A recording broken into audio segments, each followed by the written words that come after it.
let's talk about how to keep your employees safe in the workplace when it comes to weapons. And here's a little dose of reality. Homicide is the third most common cause of deaths in the workplace. And for female employees, it is the #1 cause of workplace deaths. I don't think a month goes by where I don't see in the media somewhere a workplace shooting, right?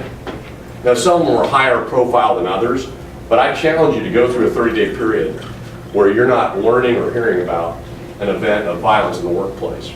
So what is an employer's liability when it comes to acts of violence in the workplace regarding firearms? If I am injured at the workplace through an act of violence, including acts of violence involving firearms, if I'm an employee, most states that injury is a workers' compensation issue. Sometimes we don't think about that, but if I'm shot while working within the scope of my employment, even if I'm not the intended target, maybe I'm just a collateral victim, I'm most likely going to have a right to workers' comp claim, and that's going to be the only right and only liability you as an employee, an employer may face. But if you have other folks who sustain injuries through an active shooter on your workplace, then you're looking at negligence claims from those non-employees.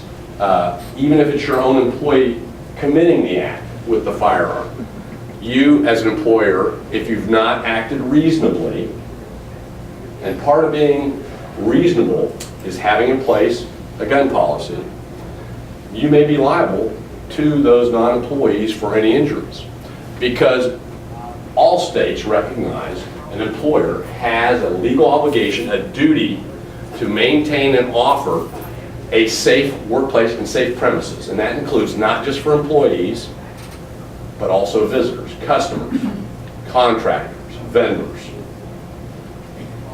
OSHA has a general duty clause, and the general duty clause in OSHA stands for the proposition that you as an employer have to take reasonable steps to maintain a safe workplace for recognizable hazards.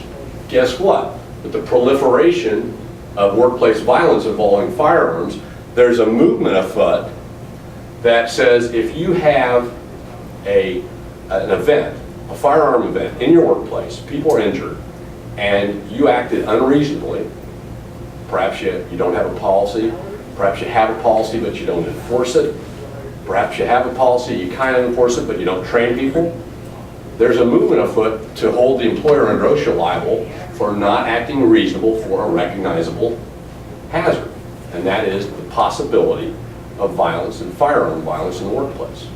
Here are the two key questions. I don't care what state you're in and what statute may apply.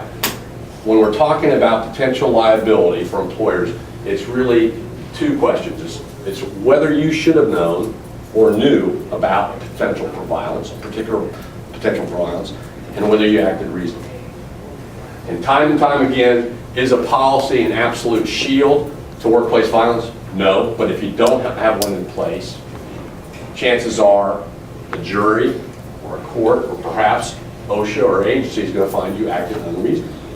So here are some, I think, some issues you as employers ought to consider regardless of what state you're in.